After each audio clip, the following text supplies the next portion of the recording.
Hey friends, welcome back to another video. So today we're going to be unboxing the Xiaomi pen, the one that's meant for the Mi Pad 5. I'm really excited about this pen because it really offers you a lot for the price that it comes in. It is truly what you call a budget pen compared to the one that you get from Apple, which is quite expensive. I think this one is actually pretty good for the price and for the features that it offers.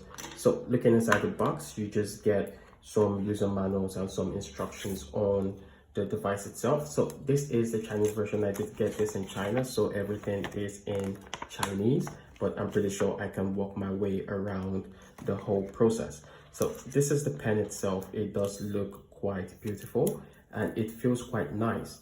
It is pretty sad that you can only get this in one colorway, but you can definitely get cases for your pen that would make it look really nice. I definitely like the look and the feel of this particular pen. It does look and feel quite premium. So the pen does have a place for you to attach it directly at the top of your device, which is something that I definitely like. Once you attach it to the top of your device, it starts connecting. So basically it's connected right now to the device and I can use it to maneuver the device anyhow I want.